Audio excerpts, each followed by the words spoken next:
નમસ્તે વિદ્યાર્થી મિત્રો, હું પાગડા સંદીપ સર અનિલ જ્ઞાનમાં આપનું હાર્દિક સ્વાગત કરું છું. આજે હું તમારી સમક્ષ પ્રસ્તુત છું ધોરણ 8માં ગણિત વિષયનું ત્રીજું ચેપ્ટર ચતુષ્કોણની સમજ, જેમનો હવે પછીનો 18મો ભાગ લઈને. મિત્રો, અગાઉના ભાગમાં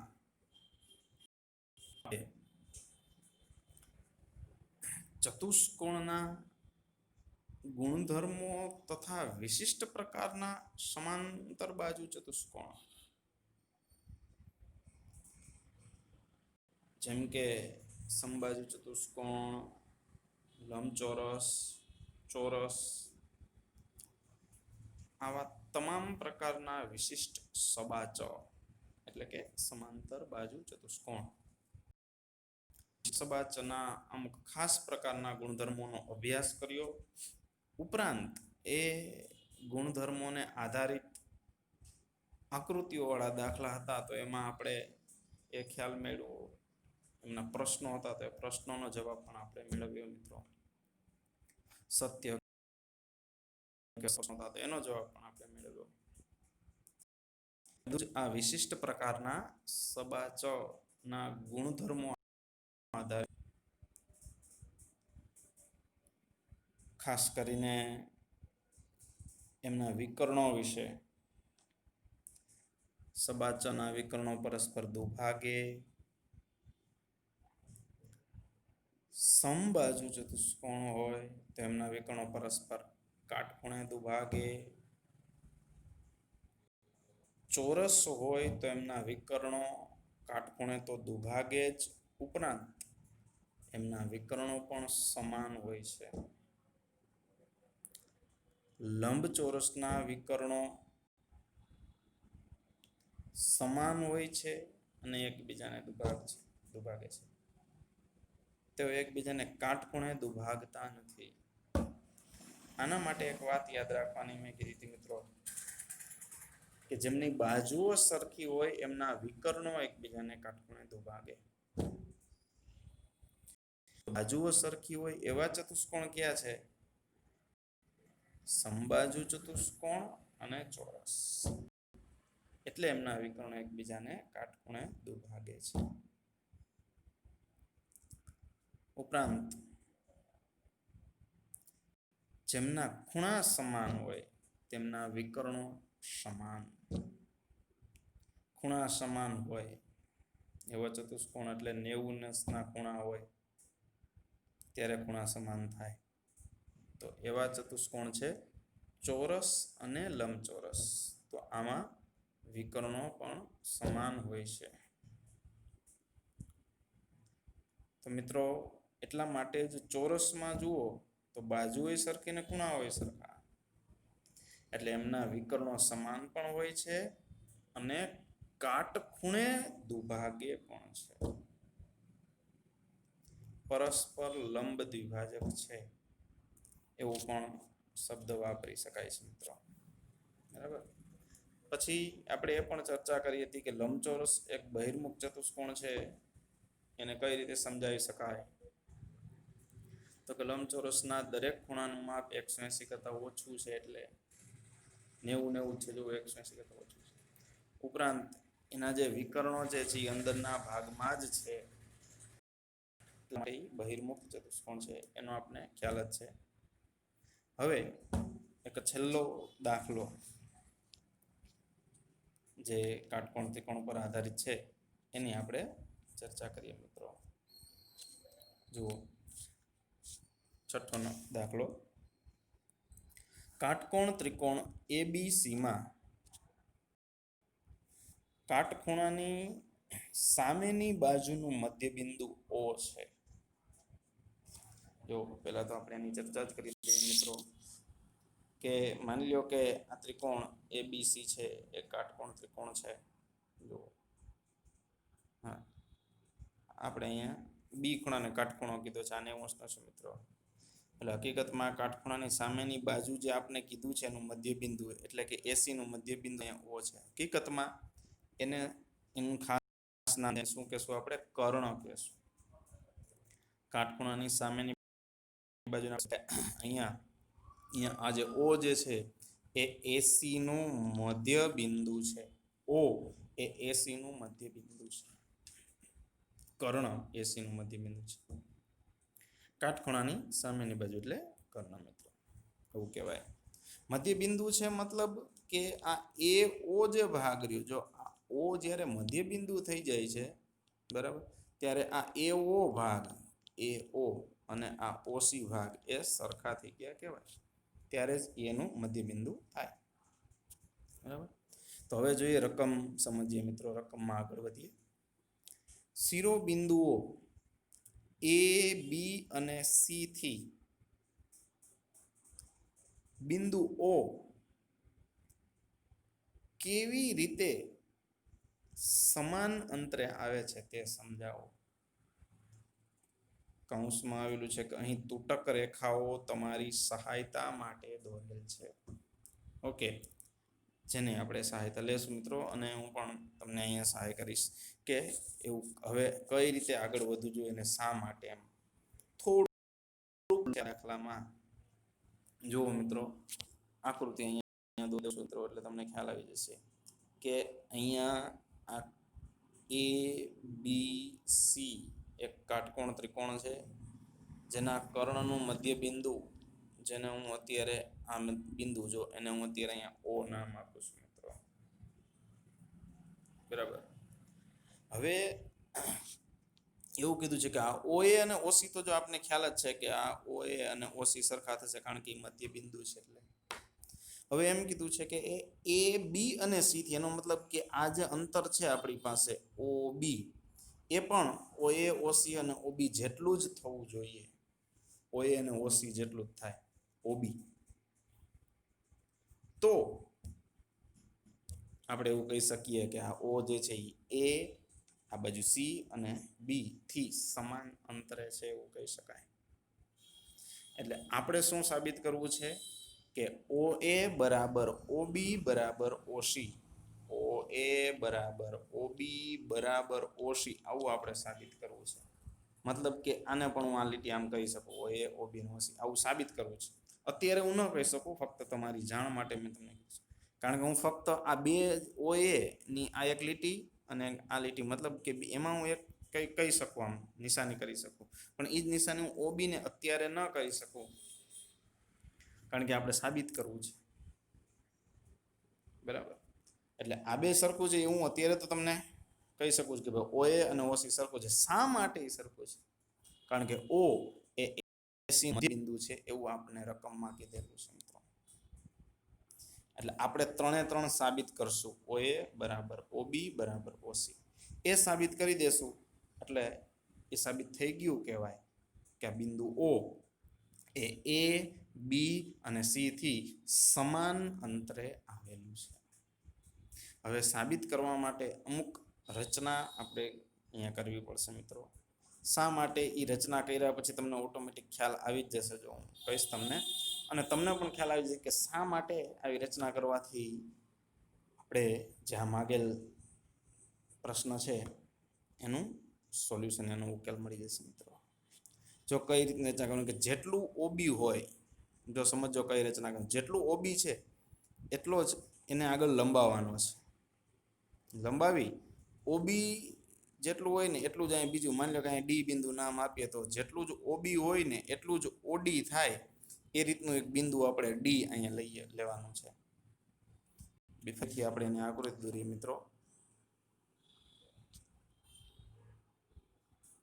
આ ત્રિકોણ એબીસી કાટકોણ ત્રિકોણ છે. એસી નું મધ્ય બિંદુ અહીંયા આપણે ઓ કહેશું. આ ઓ એ અને ઓસી સરખા છે.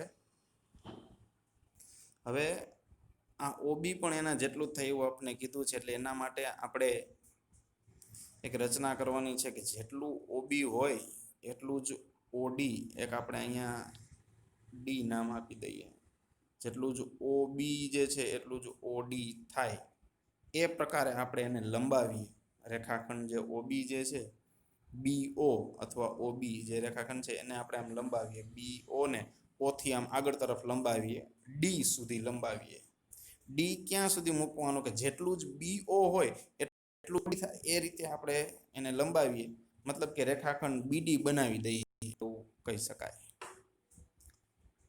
હવે એ લંબાવીએ, જુઓ આ બે સરખા છે, OB અને OD સરખું થાય એવી આપણે રચના કરી છે. આને રચના કરી કહેવાય. આપણે જ કંઈક રચના કરવાની, આપણે જ કંઈક ઉદ્ભવ કરવાનું, ઉત્પત્તિ કરવાની છે, આપણે જ કંઈક નવું એમાં બનાવવાનું છે. હોય નહીં પણ એમાં આપણે ઉત્પન્ન કરવાનું છે, રચના કરવાની છે મિત્રો.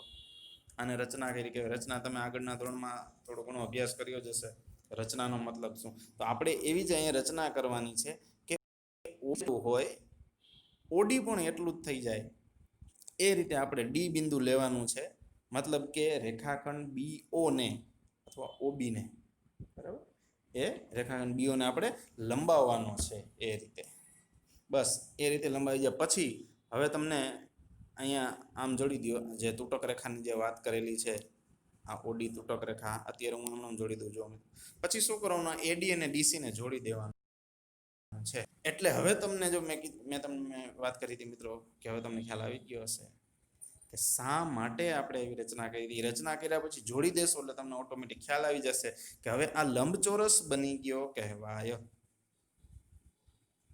બરાબર, કારણ કે આ માપ જેટલું જ હશે, આને આપણે AD ને તમે જોડશો એટલે AD BC સરખો થશે, AB ને CD સરખો થશે.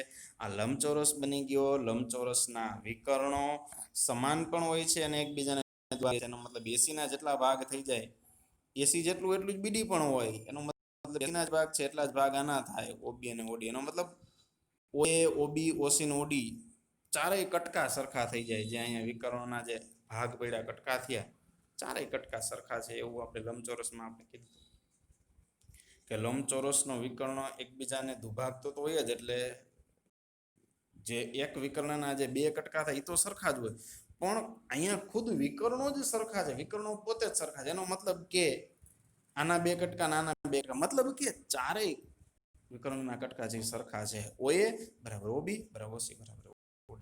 આપણે તો ફક્ત શું સાબિત કરવું હતું, OA બરાબર OB બરાબર OC જો આપણે સાબિત કરી દઈએ તો એનો મતલબ એવો થઈ જાય કે બિંદુ O એ A, B અને C થી સમાન અંતરે આવેલું બિંદુ છે મિત્રો. બરાબર, તો જુઓ બાકીની આકૃતિઓ આમ તો અહીંયા આપેલી જ છે. જુઓ એટલે આગળ વધીએ કે જો આકૃતિમાં BO ને D સુધી લંબાવો, જે એમાં તૂટક રેખા વડે આ દર્શાવેલ છે આપણે, આ તૂટક રેખા બરાબર લંબાવ્યું આપણે BO અને OD સુધી, કે જેથી BO બરાબર OD થાય. આ BO અને OD સરખું થાય એ રીતે આપણે અહીંયા બનવું છે મિત્રો. હવે CD અને AD દોરો. આ CD અને AD અહીંયા જે તૂટક રેખા વડે દર્શાવ્યું છે એના વડે આપણે એને શું થઈ જશે, એક ચતુષ્કોણ તૈયાર થઈ ગયો, ચતુષ્કોણ ABCD તૈયાર થઈ ગયો. હવે ચતુષ્કોણ ABCD એમાં AO અને OC આ બે સરખું છે, AO અને OC. શા માટે? O છે મધ્ય બિંદુ છે, જો O એ AC નું મધ્ય બિંદુ રકમમાં આપેલું છે જો આપણે AO બરાબર OC, તથા OB અને OD ની આપણે રચના કરી, જે પણ સરખી છે, BO બરાબર OD થાય એવી આપણે રચના કરી છે. એનો મતલબ વિકર્ણો પરસ્પર દુભાગે છે. જો મિત્રો આ બાબત આપણને લંબચોરસ કેમ થાય ને, હવે એની ચર્ચા કરી. મેં અગાઉ તમને એ ચર્ચા કરી દીધી કે લંબચોરસ થશે, અને લંબચોરસ થશે એટલે આપણે એ સાબિત કરી દીધું કે હવે OA બરાબર OB બરાબર જવાબ આવી ગયો. પણ હવે લંબચોરસ કેમ સાબિત થશે ને એની આપણે અહીંયા ચર્ચા કરીશું મિત્રો. જુઓ કઈ રીતે. OA અને OC તો અહીંયા હતું જ, AO બરાબર OC આપેલું છે, BO બરાબર OD આપણે રચના કરી. એનો મતલબ કે અહીંયા AC અને BD જે વિકર્ણ હતા એના આપણે ભાગ પાડ્યા. AO બરાબર OC તો હતું જ, BO બરાબર OD આપણે રચના કરી. એનો મતલબ એના વિકર્ણો જે છે એના બે સરખા ભાગ થાય છે મિત્રો. એનો મતલબ કે એના વિકર્ણો પરસ્પર દુભાગે છે એવું કહેવાય. જો વિકર્ણો દુભાગતા હોય તો એ સમાંતર બાજુ ચતુષ્કોણ કહેવાય. તેનો મતલબ કે આ ચતુષ્કોણ ABCD છે એ સમાંતર બાજુ ચતુષ્કોણ છે. અને હવે ઉપરાંત એમાં આપણને જુઓ આ ત્રિકોણ ABC છે એ કાટખૂણો આપેલો છે આપણે, એમાં કોઈ પણ એક ખૂણો કાટખૂણો છે. કાટકોણ ત્રિકોણની આપણે વાત કરી છે મિત્રો. એનો મતલબ સમાંતર બાજુ ચતુષ્કોણનો ખૂણો B કાટખૂણો છે. અહીંયા કોઈ પણ એક ખૂણો કાટખૂણો હોય સમાંતર બાજુ ચતુષ્કોણનો, એટલા માટે એને લંબચોરસ કહેવાય. કઈ રીતે? તો એક ખૂણો 90 નો એટલે આપણને એવું થઈ જાય જો આમ સી આકાર અંતઃકોણ. અને આમ પણ આપણે ખ્યાલ છે કે સબાચો હોય એટલે એના પાસેના ખૂણા પૂરક હોય એટલે સરવાળો 180 થાય. 90 એટલે આમ પણ 90, આ બધા પાસેના ખૂણા થયા એટલે આમ પણ 90 જો આમ સી આકાર થઈ જાય એટલે કે આમ પણ સી, એટલે દરેક ખૂણા 90 ના થાય, મતલબ કે લંબચોરસ બની જાય. આવી સાબિતી આપણે આગળના ધોરણમાં આપવાની છે. આ તો મેં તમને થોડીક માહિતી આપી, ઝલક આપી કે કઈ રીતે સબાચરનો કોઈ પણ એક ખૂણો 90 અંશનો હોય તો એ લંબચોરસ બની શકે એટલા માટે. બરાબર? તો જો એટલે હવે એ ખૂણો બી કાટખૂણો છે એટલે આ ચતુષ્કોણ એબીસીડી જે છે એ લંબચોરસ બની ગયો કહેવાય. બરાબર? અને ચતુષ્કોણ એબીસીડી લંબચોરસ બની ગયો એટલે એના વિકર્ણો ફાઇનલ છે, ઉપરાંત એના વિકર્ણો સમાન પણ હોય છે. બરાબર? બીઓ બરાબર ઓડી, એ તો છે બધા વિકર્ણો સમાન છે. ખૂણો બી કાટખૂણો આપેલ છે એનો મતલબ કે એબીસીડી લંબચોરસ છે, ધ્યાનમાં પડી ગયું. હવે લંબચોરસના વિકર્ણોના માપ સરખા હોય છે અને પરસ્પર દુભાગે. એસી અને બીડી તો સરખા જ હોય, વિકર્ણો પોતે સરખા છે, એનો મતલબ એના જે ભાગ પડ્યા એઓ બરાબર ઓસી બરાબર બીઓ બરાબર ડી. મેં હમણાં જ તમને વાત કરી એમ ચારે ચાર જે વિકર્ણના કટકા થયા એ ચારે ચાર ભાગ સરખા છે, એઓ ઓસી બીઓ ડી બધું છે. આપણે ફક્ત એક આ જ બાબત સાબિત કરવાની હતી કે એઓ બરાબર ઓબી બરાબર ઓસી, બરાબર, એઓ ઓસી નો ઓબી, આ ત્રણ સાબિત થઈ જાય એટલે એનો મતલબ એવો થઈ ગયો કે આ બિંદુ ઓ જે છે આ ત્રણ સરખા સાબિત થઈ ગયા એટલે આ ત્રણ બરાબર. તો એ બી અને સી થી સમાન અંતરે આવેલું બિંદુ કહેવાય મિત્રો. જો અહીંયા આ ઓ જે છે બરાબર, એ આ બી અને સી આ ત્રણેય સરખા અંતરે આવેલું સાબિત થઈ જાય. આપણે આ ચારેયને સરખું સાબિત કર્યું, લંબચોરસ છે એટલે આના વિકર્ણના જે ચારે ચાર ભાગ છે સરખા સાબિત કર્યા. તો આના માટે જુઓ મિત્રો, સૌપ્રથમ આપણે થોડીક રચના કરી. મધ્યબિંદુ આપ્યું હતું, કાટખૂણો આપ્યો તો મધ્યબિંદુ આપ્યું હતું ઓ, એઓનો સી ભાગ સરખા હતા એટલે આપણે આ બીઓ જેટલી જ રચના ઓડી કરી દીધી. એટલે શું થયું? એના વિકર્ણો પરસ્પર દુભાગે એવું સાબિત થઈ ગયું કહેવાય. બીઓ ઓડી ની આપણે રચના કરી, એઓ ઓસી આપણે આપેલું હતું એટલે એ વિકર્ણો દુભાગે એવું કહી શકાય. ચતુષ્કોણ બની ગયો, આપણે એને જોડી દીધું એટલે ચતુષ્કોણ સબાચ થઈ ગયો કહેવાય, સમાંતર બાજુ ચતુષ્કોણ. શા માટે? વિકર્ણો દુભાગે છે એટલે. અને ઉપરાંત એક ખૂણો આપણે 90 નો આપેલો પણ હતો અહીંયા, ખૂણો બી કાટખૂણો છે એવું આપણે રકમમાં કીધું ત્રિકોણને. બરાબર?